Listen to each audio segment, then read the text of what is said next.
नमस्कार, हमारा नाम है समरीन और आपने देखना शुरू कर दिया है लाइव सिटीज।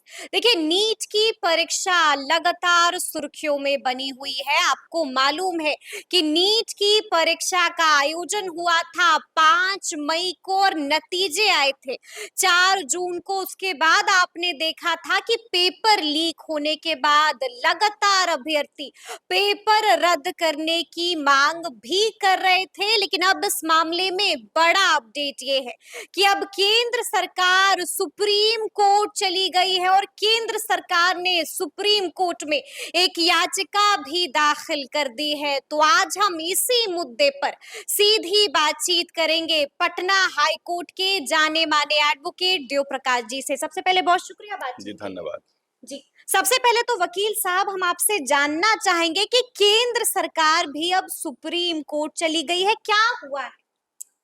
देखिए, इसमें पहले मुद्दा क्या है समझ लीजिए। हम्म। एनटीए इस टेस्ट को कंडक्ट की थी, जी। नेशनल टेस्टिंग एजेंसी, हम्म। जो ministry of human resources department government of India के अंदर आती है।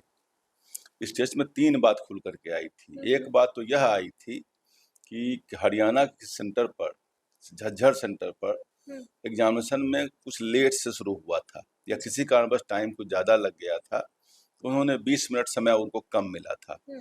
जिस कारण से ग्रेस मार्क्स दिया गया था, जी। जिसमें 1563 लोगों के बारे में बता रही है एनटीए कि हमने दिया है। इसमें जब लोगों ने सवाल किया था हम्म। कि ग्रेस मार्क्स का कोई पहले से कुछ लिखा हुआ था आपके ये जो आपने ब्रोशर निकाला उसमें कुछ लिखा हुआ था, तो बोला नहीं, उसके बाद डिसाइड हुआ था, जो एकदम इलीगल है। हम्म। तो उन्होंने कहा ग्रेस मार्क्स का क्राइटेरिया क्या था, जी। क्राइटेरिया ऑफ ग्रेस मार्क्स क्या था। तो उस समय के जो सीईओ थे वहाँ के, हम्म। सर संतोष कुमार सिंह सर, अब वो नहीं, हटा दिए गए। हम्म। उन्होंने लिखा था जब ईमेल के रिप्लाई में हम्म। कि there is no criteria, hmm. It ranges from -20 hmm. To 720, मतलब 740 मार्क्स तक ग्रेस दिया जा सकता है। जी जी जी। इतना रेंज उनका था, जी। तब फिर एग्जामिनेशन लेने की कोई जरूरत ही नहीं थी। बिल्कुल। हम्म। एक मामला तो वो था। दूसरा मामला यह था कि एक क्वेश्चन था जो सीबीएसई के जो 6 साल पहले वाली जो बुक थी, हम्म। उसमें उसका आंसर कुछ और था, और जो अप टू डेट जो सीबीएसई का एडिशन है बुक है, उसमें कुछ उसका आंसर अलग था। दोनों एक ही क्वेश्चन पर था। वो क्वेश्चन बताने का भी जरूरत नहीं है क्योंकि बहुत टेक्निकल है। जी। तो उसमें दोनों में 2 उत्तर थे, लेकिन चूंकि मल्टीपल ऑप्शंस में एक ही उत्तर को सही माना गया था, तो बहुत लोगों को निगेटिव मार्किंग हो गई थी। हम्म। तो कहा जिन लोगों ने ऐसा दोनों में से कोई भी मार्किंग किया, सबको उसमें मार्क्स मिलेगा। तो उसमें भी ग्रेस मार्क्स दिया गया था, उसमें बहुत सारे लोग आए थे। हम्म। तीसरा एक मसला था पेपर लीक का, हम्म। जिसमें पटना का भी मामला था, गोधरा में एक मामला हुआ था, वहाँ कोई स्कूल था जयराम करके कुछ कोई स्कूल, उसमें हम्म। उसमें बहुत सारे बड़े लेवल पर हुआ था कि बहुत सारे लोग पकड़ाए थे, हम्म। जिसको माल प्रैक्टिसेस कहते हैं, पेपर लीक को। बिल्कुल जी। पेपर लीक को शुरू में एनटीए एक्सेप्ट नहीं कर रही थी, बोले पेपर लीक हम्म। हमारा नहीं है। यहाँ तक कि जो गवर्नमेंट बिहार सरकार में जो ईओडब्ल्यू जो ईओयू। ईओयू जो जी जी उसको जी। टेस्ट में कर रही, जो हम्म। इन्वेस्टिगेट कर रही थी, उसको कोऑपरेट भी नहीं कर रहे थे। हम्म। बाद में जब मामला इतना बड़ा हो गया, सुप्रीम कोर्ट गया, जी। तो बाद में उन्होंने क्वेश्चन भी उसको अवेल कराया, हम्म। और अभी वो मामला सीबीआई को चला गया बिल्कुल। और बहुत सारे लोग पकड़ाए। हम्म। अब हुआ ये कि कुछ लोग यहाँ पकड़ाए, कुछ हजारीबाग पकड़ाए, हम्म। क्वेश्चन पर लीक हुआ तो अब कुछ देवघर में पकड़ाए जी। हाँ, जहाँ तहाँ बिल्कुल पकड़ाए हैं। कुछ बिल्कुल। हरियाणा की भी बात चल रही है, गुजरात की भी बात चल रही है। हम्म। अब सरकार का स्टैंड ये है कि ये एक लिमिटेड एक्सेस हुआ है लोगों का, हम्म। कुछ एक सेंटर पर क्वेश्चन लीक हुआ है, इसलिए सरकार ने जाकर, क्योंकि आपने कहा सरकार भी सुप्रीम कोर्ट चली गई, सब हम्म। सरकार को तो नोटिस दिया ही गया था। जी। सरकार को नोटिस दिया गया था और कहा गया था आप अपना पक्ष रखें। हम्म।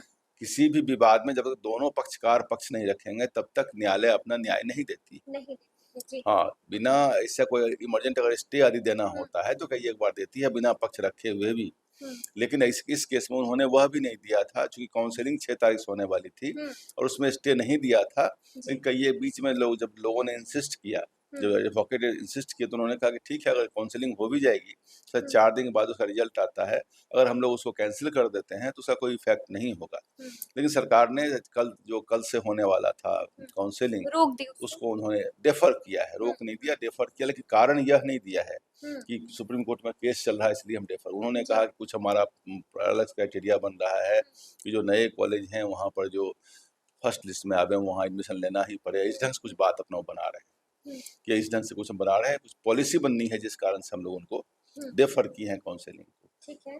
हम लोग आप लोगों को लग रहा है कि चूंकि सुप्रीम कोर्ट में केस है और उसका आउटकम क्या होगा इस कारण डेफर, लेकिन सरकार ने ये कारण नहीं दिया है। अब सरकार ने जो अपना पक्ष रखा उसमें यह कहा है कि चूंकि यह लिमिटेड एक्सेस है, कुछ एक लोगों को जगह सेंटर पर आउट हुआ है, तो इसके लिए पूरे एग्जामिनेशन को अगर स्क्रैप कर दें, पूरे एग्जामिनेशन कैंसिल कर दें, ये बहुत बड़ी हानि होगी उन लोगों को जो ऑनेस्टली एग्जाम दिए और जो बच्चे परीक्षा दे दिए, सेशन लेट हो जाएगा और सब लोगों को फिर दोबारा एग्जाम देना पड़ेगा। इतने बड़े एग्जाम को जहाँ 24 लाख लोग बैठते हैं पूरे हिंदुस्तान में फिर से कंडक्ट करना एक बड़ी समस्या होगी। ये बात का एक पक्ष है। सरकार ने खुद जो NET की एग्जाम है, नेट की एग्जाम, उसमें उनको रात में कुछ मालूम हो गया, कहीं कुछ क्वेश्चन आउट होने की खबर सी लगी, बू लगी और उन्होंने कैंसिल कर दिया, अगले दिन रद्द हो गया। कई एक और एग्जाम में भी जहां एक जगह भी क्वेश्चन लीक मामूली भी होती है तो उस समय भी उसमें भी एग्जामिनेशन रद्द। सिपाही भर्ती परीक्षा का भी यही सिपाही भर्ती पर बहुत सारे एग्जाम। अब TRE 3.0 का भी यही हाल है। सरकार का पक्ष ये है कि कुछ एक जगह हुआ है, बाकी कंजेक्चर्स एंड सरमाइजेज है, मतलब जो लोग अनुमान और गेस कर रहे हैं।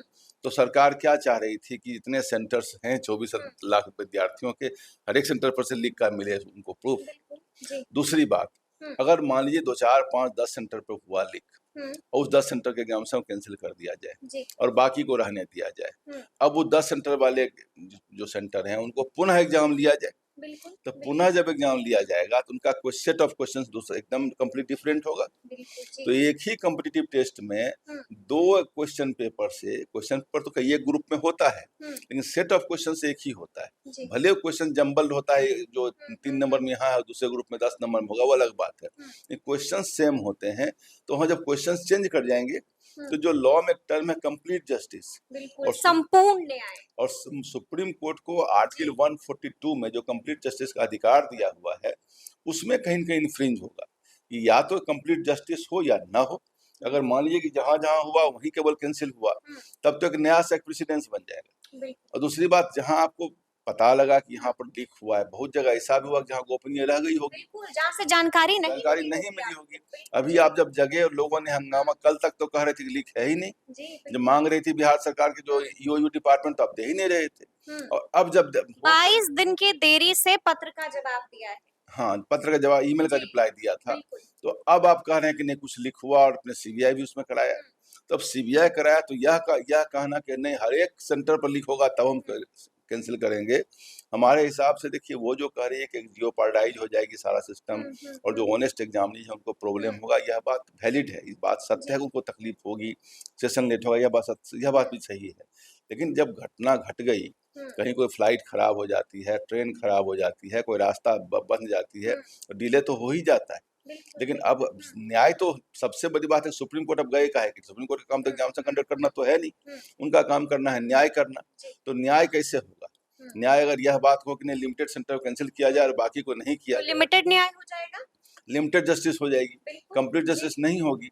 अब चूंकि सुप्रीम कोर्ट भी इस बात को देखेगी कि चूंकि भाई इतने विद्यार्थी की बात है, इतना बड़ा एग्जाम है, हो सकता है सुप्रीम कोर्ट भी इस बात में जाए कि भाई ठीक है आप बना कर दीजिए कितने सेंटर क्या कर, चूंकि जो भी होगा जल्दी ही होगा, क्योंकि पूरा काम रुका हुआ है, बच्चों का सेंटर जो सेशन है वो लेट हो रहा है, तो जो भी होगा जल्दी होगा। हमारे हिसाब से जब तक सेंटर पूरा एग्जामिनेशन कैंसिल नहीं होगा, कंप्लीट जस्टिस, संपूर्ण न्याय नहीं होगा। वकील साहब, हम आपसे ये भी समझना चाहेंगे, जिस याचिका का जिक्र हमने किया है कि अब केंद्र सरकार भी सुप्रीम कोर्ट चली गई है, याचिका दाखिल कर दिया है, क्या कुछ कहा गया है, क्या कुछ बातें रखी हैं वहां पर? केंद्र सरकार ने अपनी याचिका में क्या कुछ कहा है? केंद्र सरकार ने यही कहा है कि अगर इसको हम कैंसिल करते हैं पूरे एग्जाम को, तो पूरा सिस्टम जियोपार्डाइज हो जाएगा और हमारा जो ऑनेस्ट विद्यार्थी हैं जिन्होंने बखूबी इतने दिन पढ़ करके एग्जामिनेशन दिया, उनको भी दोबारा एग्जाम में आना पड़ेगा। जो कम्पीट कर गए हैं, जो ऊपर में जिनका एडमिशन अभी होना है, उन सबों का भविष्य अधर्म लटक जाएगा। उनके हित को ध्यान में रख करके इसको लिमिटेड कैंसिल किया जाए, पूरा कैंसिल नहीं किया जाए। सरकार अपने पक्ष को बचाने में लगी हुई है, लेकिन और साथ में उन्होंने वहाँ CEO भी चेंज कर दिया है, जो नए NTA के नए CEO आ गए हैं। और हमने ये भी पिछले बार ही आपके यहाँ कहा था कि NTA कंप्लीट ओवरहाउलिंग रिक्वायर्ड करती है, एक दो बात तो देखिए, एक कुछ बातें जो कुछ जो पेपर लीक वाली बात है, तो वो तो कहीं न कहीं इतने शातिर लोग सब हो गए हैं, इस सिस्टम में घुस करके कहाँ से एग्जामिनेशन का क्वेश्चन निकालते हैं और कौन कोरियर सिस्टम है जहाँ से क्वेश्चन पेपर ट्रांसमिट होता है और जहाँ से निकलता है, वो तो क्रिमिनलिटी है। क्रिमिनलिटी में क्या एनटीए क्या करेगी और कहाँ से कितना कर पाएगी, उनको नया सिस्टम ही डेवलप करना पड़ेगा उसके लिए। दूसरी बात जो उसमें आ रही है, लेकिन जो ग्रेस मार्क्स है, जो टाइम वाला सिस्टम है, जो एग्जामिनेशन का जो क्वेश्चन पेपर का ग्रेस मार्क्स है, ये बातें जो लग रही है। दूसरी बात, जब कवर अप करने का जो प्रयास किया जा रहा था, इन बातों पे एनटीए पर भी शक की सुई घूम रही थी। एनटीए कहीं न कहीं उसको कवर अप क्यों कर रही थी, कवर अप क्यों कर था रही फेयर एग्जाम लेना, फेयर एग्जाम क्यों नहीं ले रही थी, ये बातें उस पर लग रही थी। हमें लगता है कि इस एग्जामिनेशन सिस्टम को ही कंप्लीट अब चेंज करना पड़ेगा। जैसे बाकी एग्जाम में है कि प्रीलिम लिया जाता है और प्रीलिम में फिर कुछ लोगों को एलिमिनेट फिल्टर करते हैं, फिल्टर करके और फिर मेन में संख्या घट जाती है। और दूसरी हमारा मानना है कि ऑब्जेक्टिव के साथ साथ कुछ सब्जेक्टिव क्वेश्चंस को भी ऐड किया जाए, ताकि लोगों को डिस्क्रिप्टिव पावर भी आवे, कुछ लिखें भी उसमें। वो जो गोल गोल काला काला उजला उजला जो करते हैं बैठ करके, उसमें ऑब्जेक्टिव क्वेश्चंस में हमें लगता है कि चोरी का गुंजाइश कुछ बढ़ जा रहा है। चोरी, ये हमारा अपना मानना है। ये आपका अपना मानना है कि वहां पर चोरी की गुंजाइश बढ़ जा रही है। हम आपसे ये भी जानना चाहेंगे वकील साहब कि हमने देखा कि अब तो केंद्र सरकार भी पेपर रद्द करने के खिलाफ है, एनटीए भी पेपर रद्द करने के खिलाफ है। क्या लगता है, पेपर अब रद्द नहीं होगा, परीक्षा नहीं होगी? ऑनरेबल सुप्रीम कोर्ट दोनों पक्षों को सुनेगी जी और न्याय करने का प्रयास करेगी। सुप्रीम कोर्ट के सामने बड़ा विकट समस्या होगी। दोनों, एक पक्ष वो है कितने लोगों का एग्जामिनेशन हो गया है और जो लोग कम्पीट कर गए हैं उनको दोबारा फिर एग्जाम अरेंज होना पड़ेगा, और इतने बड़े सिस्टम को कंडक्ट करने में 2-3 महीना फिर समय लग जाएगा। तुरंत तो हो नहीं सकता। फिर क्वेश्चन बनेगा, फिर इतने सेंटर्स को लाइन अप किया जाएगा, तब तो एग्जाम होगा। एक बड़ी बात होगी। तो सुप्रीम कोर्ट को दोनों पक्षों को भी पलड़ों पर लेके तौलना पड़ेगा। लेकिन एक बात सही है, एक बात होती है न्याय और एक बात होती है एनी हाउ रिपेयर करके निकल जाना। तो खाना पूर्ति कर हाँ, देना। नहीं, खाना पूर्ति वर्ड तो हम नहीं यूज करेंगे कि भाई दोनों पक्षों को देख करके बीच का रास्ता, न्याय कई बार यह भी करता है कि बीच का रास्ता निकाल दे, सेटलमेंट करके निकल जाती है। लेकिन अगर कंप्लीट जस्टिस की बात हो जाए, लॉ की बात हो जाए, और स्वयं इन्होंने बहुत सारे एग्जाम में हल्का सा कहीं इन्फॉर्मेशन मिला है, तो जब पेपर लीक एस्टेब्लिश तो हो गया है ना, कहीं लीक हुआ, साक्ष्य मिले हैं। अब लीक हुआ और कहाँ तक लीक हुआ, लीकेज हो गया कहीं पर, अब कहाँ तक लीकेज हुआ। अब कहीं कुछ लोगों ने कहा कि क्या इलेक्शन सिस्टम में कहीं पर कुछ गड़बड़ी हो जाती है तो क्या पूरा इलेक्शन कैंसिल हो जाता है? इलेक्शन सिस्टम कंप्लीट अलग है, वहाँ पर हर एक जगह वोटर अलग अलग है, हर एक जगह की सर्कमस्टांस अलग अलग है। यहाँ एक ही क्वेश्चन पेपर है, एक ही क्वेश्चन पेपर से पूरे एग्जाम होता है। दोनों बातें कंप्लीट, दोनों को टैली नहीं किया सकता है। तो इस हालत में यह कहना कि पार्ट पीसमिल कैंसिल हो और बाकी को रखा जाए तो जस्टिस कंप्लीट नहीं होगा। लेकिन हाँ, यह है कि रास्ता निकाला जा सकता है बीच में से। सुप्रीम कोर्ट उस लाइन पर भी सोच सकती है, लेकिन आप तब भी कह रहे हैं कि संपूर्ण जस्टिस, संपूर्ण न्याय नहीं होगा। आपको बता दें वकील साहब कि इसी बीच पप्पू यादव ने भी एक बड़ा ट्वीट किया है। क्या है वो ट्वीट, वो हम पहले अपने व्यूअर्स को पढ़ के बताते हैं। देखिए, पप्पू यादव ने बड़ा ट्वीट करते हुए क्या कुछ लिखा है। साफ साफ लिखा है कि नीट के रिजल्ट के आधार पर हो रहे नामांकन काउंसिल रोक दी गई है, लेकिन साहब इसे रद्द नहीं कर रहे हैं। आखिर किसकी नाक फंसी हुई है, कौन कितना माल लिया है, जिस कारण सरकार को ना निगलते बन रहा है और ना ही उगलते बन रहा है। देखिए, बड़ी बात पप्पू यादव ने भी कह दी है। क्या लगता है, वाकई में कोई झोल झाल तो नहीं ना हो रहा वकील साहब? नहीं, ये सब तो पॉलिटिकल बातें हैं, इस पर हम लोगों को बोलना उचित नहीं है। ये पॉलिटिकल टिप्पणी है, कौन लिया क्या। देखिए, कोई एग्जामिनेशन कंडक्टिंग बॉडी से गलतियां हो जाना और इस ढंग की बात बाद में निकालना, पैसा तो बीच का सेंटर सब जो हुआ है इस सिस्टम में वो लिया होगा। एनटीए एज ए सिस्टम कहीं न कहीं सोई हुई पाई गई, इतना ही कहा जा सकता है। लेकिन यह जो बात कहा गया, ये सब पॉलिटिकल आरोप प्रत्यारोप है, इसमें हम लोगों का कोई कमेंट नहीं। चलिए, एक आखिरी सवाल है वकील साहब, कल बड़ा दिन होने वाला है। कल 8 तारीख है और कल सुप्रीम कोर्ट में सुप्रीम फैसला नीट परीक्षा को लेकर होने वाला है। आपका तजुर्बा क्या कहता है, क्या कुछ कल हो सकता है सुप्रीम कोर्ट में? देखिए, सुप्रीम कोर्ट में एक दिन में पूरी सुनवाई तो पूरी नहीं होगी, हो सकता है कुछ समय लग जाए उसमें। सुप्रीम कोर्ट यह भी चाह सकती है कि बिना ज्यादा सुने हुए भी एक लाइन कोई निर्णय देकर रास्ता निकाल दे सकती है। तो चूंकि सुप्रीम कोर्ट कल खुल रही है, ग्रीष्मावकाश के बाद खुल रही है, एक महीना के बाद तो खुलने जा रही है, तो उसमें हो सकता है कि ऑनरेबल चीफ जस्टिस ने अपने ही कोर्ट में रखा है इसको, तो हो सकता है कि कुछ रास्ता निकालने का प्रयास करें ताकि ये मामला थोड़ा बंद हो जाए और आगे निकल जाए बात और बच्चों का कल्याण हो जाए। तो एक संभावना हमें यह भी लग रही है कि लिमिटेड एक्सेस को देखते हुए कुछ पार्ट एग्जामिनेशन को ही कैंसिल किया जाएगा। लेकिन अगर जैसे बाकी एग्जाम होता है और पेपर लीक एस्टेब्लिश हो चुका है, तो ऐसे हालात में कंप्लीट जस्टिस के लिए पूरा एग्जामिनेशन को ही कैंसिल करके पुनः एग्जाम लेना ही संपूर्ण न्याय माना जाएगा। संपूर्ण न्याय क्या कुछ माना जाएगा, ये आपको तफसील से वकील साहब ने बताया है। तो फिर ये पूरी बातचीत आपको कैसी लगी है, कमेंट करके हमें ज़रूर बताइएगा। तो ऐसे तमाम अपडेट्स के लिए ऐसे ही हमारे साथ बने रहिएगा और देखते रहिएगा लाइव सिटीज़। बहुत शुक्रिया।